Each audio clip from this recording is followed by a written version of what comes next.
नमस्कार, मैं हूं नीतीश ठाकुर और आप देख रहे हैं कैपिटल टीवी उत्तर प्रदेश। दिल्ली के चर्चित शराब नीति मामले में राउज एवेन्यू कोर्ट ने अरविंद केजरीवाल और मनीष सिसोदिया को आरोप मुक्त कर दिया है।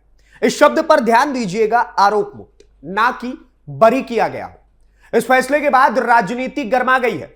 समाजवादी पार्टी प्रमुख अखिलेश यादव ने इसे सत्य की जीत बताई है और भाजपा के लिए नैतिक मृत्यु दंड जैसे शब्द का प्रयोग किया गया है। लेकिन सवाल यह है कि क्या कहानी यहीं पर खत्म हो जाती है या असली लड़ाई अब जाकर के शुरू होगी। कोर्ट ने अपने आदेश में कहा कि लगाए गए आरोपों को साबित करने के लिए पर्याप्त और ठोस सबूत पेश नहीं किए गए हैं। अदालत ने जांच एजेंसी के साक्ष्यों को कमजोर माना और दोनों नेताओं को राहत दे दी है। आम आदमी पार्टी इसे बड़ी कानूनी जीत बता रही है। जश्न का माहौल है, बयान आ रहे हैं कि सच की जीत हुई। आपको विस्तार से बताएंगे आखिर अखिलेश यादव इन बयानों में खुद कैसे फंस सकते हैं। लेकिन उससे पहले आप देखिए हमारी ये स्पेशल रिपोर्ट।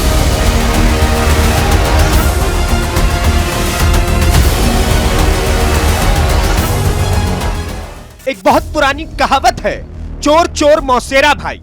अब ऐसे में जिस व्यक्ति के ऊपर यह आरोप लगे हों कि उसने शराब माफियाओं के साथ मिलकर दिल्ली के लोगों का धन चुराया है, उसका साथ भला हुआ आदमी क्यों ना दे जो खुद टोटी चोर है। समझिए, जैसे ही अरविंद केजरीवाल को कोर्ट के द्वारा आरोप मुक्त किया गया, उसके कुछ ही क्षण बाद अखिलेश यादव चिल्ला कर अपने मौसेरे भाई यानी अरविंद केजरीवाल को निर्दोष बताने के लिए बयान देना शुरू कर देते हैं। और हैरानी की बात तो यह है कि एक तरफ अखिलेश यादव और अरविंद केजरीवाल दोनों ही इंडी अलायंस का हिस्सा है, लेकिन उसी इंडी अलायंस की मुख्य पार्टी कांग्रेस कह रही है कि लिकर पॉलिसी में कहीं ना कहीं अरविंद केजरीवाल गलत थे और ये केजरीवाल और भाजपा की मिलीभगत है।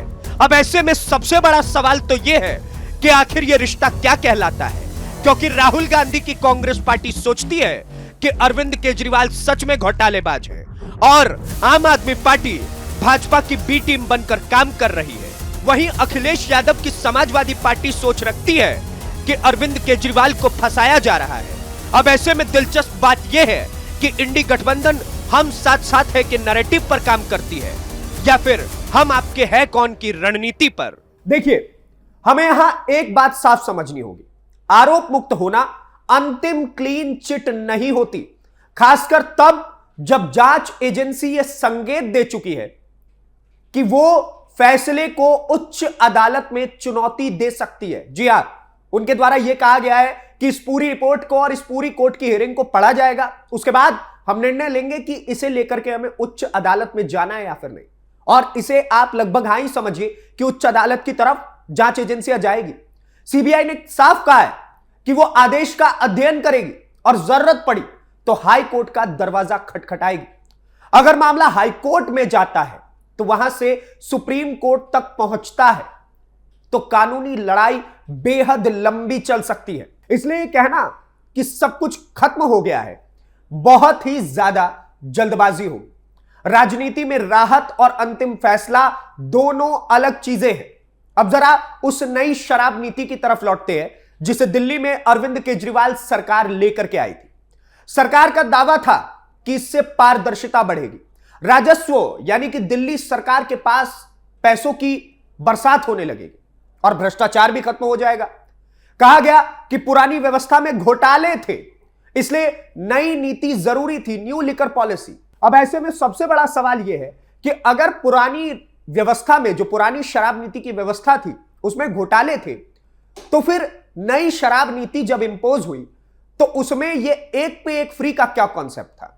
यह कौन सा कॉन्सेप्ट था कि जो शराब बेचने वाला होगा उसको 12% का नफा मिलेगा और सरकार को मात्र 2% का, जबकि पुरानी शराब नीति के अंदर सरकार को 12% का फायदा होता था और बेचने वाले को मात्र 2% का।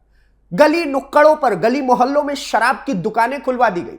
यह भी क्या इस नीति को बेहतरीन बनाने की व्यवस्था मानी जाए। लेकिन कुछ ही महीनों में सवाल उठने लगे, लाइसेंस देने के तरीकों पर आरोप लगे। यह कहा गया कि कुछ चुनिंदा कारोबारियों को फायदा पहुंचाया गया है। बाद में नीति वापस लेनी पड़ी। अगर नीति इतनी बेहतरीन थी तो उसे वापस क्यों ले लिया गया?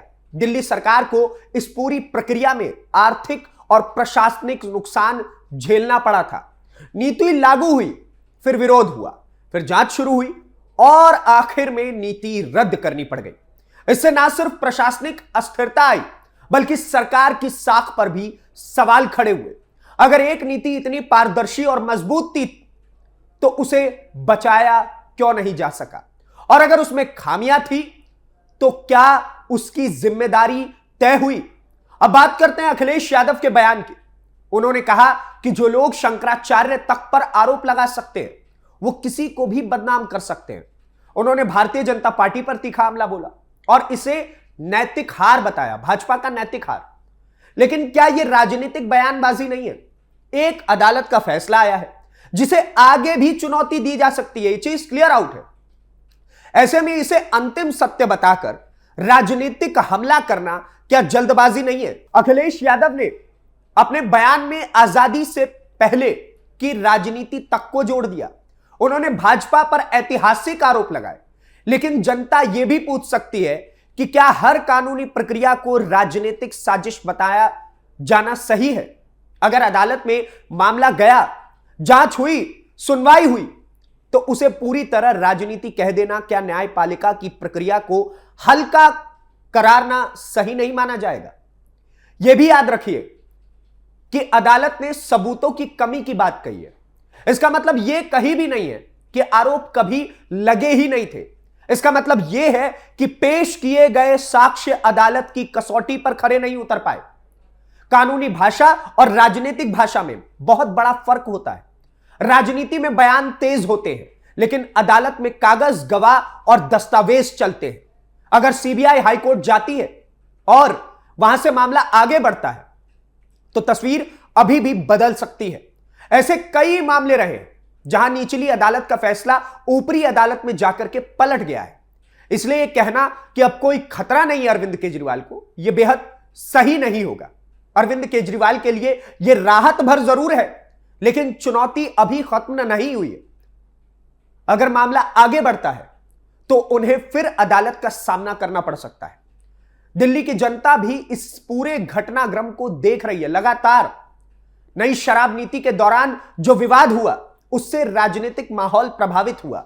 विपक्ष ने इसे बड़ा मुद्दा बनाया, सरकार को सफाई तक देनी पड़ गई। अब जब अदालत से राहत मिली है तो आम आदमी पार्टी इसे अपने पक्ष में माहौल बनाने की कोशिश करेगी।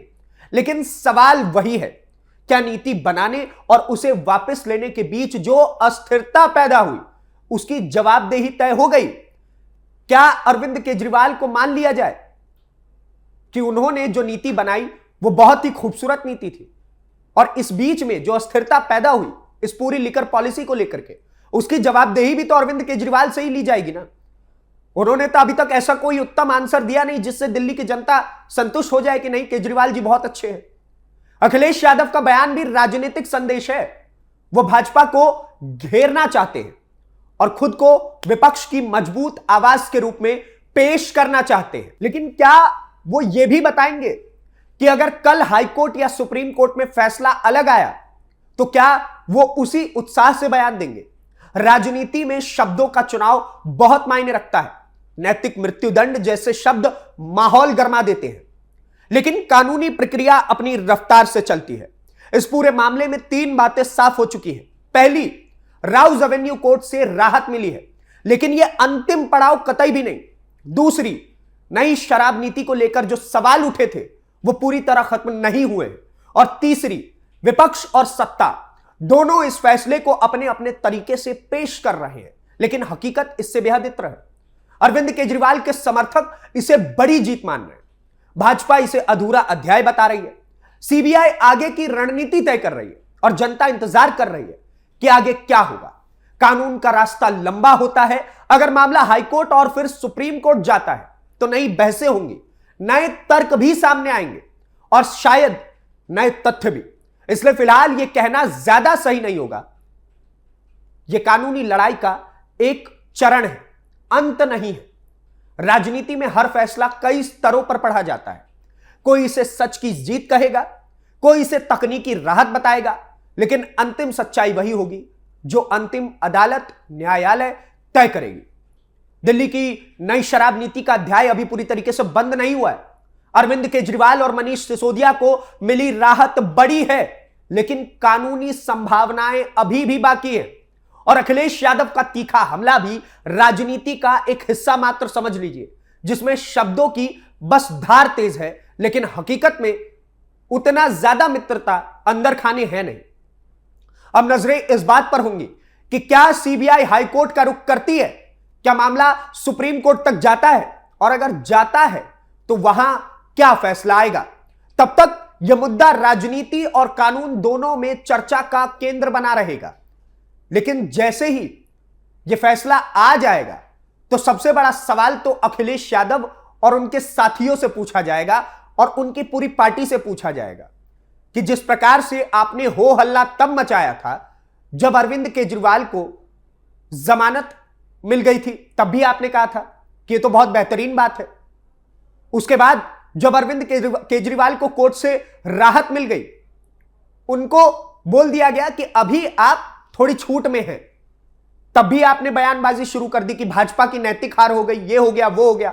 लेकिन जब हकीकत में अरविंद केजरीवाल क्या पता कल को हाई कोर्ट में जाकर के दोबारा फंस जाएंगे, तो क्या पूरी की पूरी समाजवादी पार्टी इस बात को मानेगी कि यह भाजपा की नैतिक हार नहीं बल्कि अरविंद केजरीवाल और आम आदमी पार्टी की नैतिक हार थी? और उस टाइम पे अखिलेश यादव इतनी जल्दी बयान देने आएंगे कि हां, अरविंद केजरीवाल ने शराब और एक्साइज पॉलिसी में चोरी की थी, यह बात कबूलेंगे उस टाइम पर?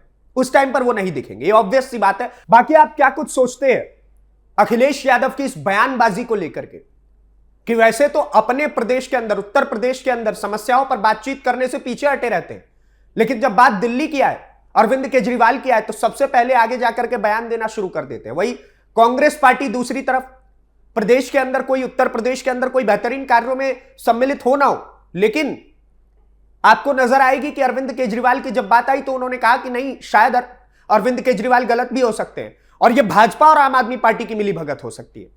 तो आप समझिए, राजनीतिक खेमों में कांग्रेस, आम आदमी पार्टी और अखिलेश यादव की पार्टी समाजवादी पार्टी, ये तीनों है तो इंडी अलायंस का हिस्सा, लेकिन हकीकत में इन तीनों में वो मित्रता नजर नहीं आती जो एक अलायंस के अंदर और भीतर में होनी चाहिए। बाकी आप क्या कुछ सोचते हैं इस पूरी खबर को लेकर के हमें कमेंट बॉक्स में जरूर बताएं, और इसी प्रकार की खबरों को अपडेटेड रूप में देखने के लिए कैपिटल टीवी उत्तर प्रदेश को सब्सक्राइब करें। धन्यवाद, नमस्कार, जय हिंद, जय भारत।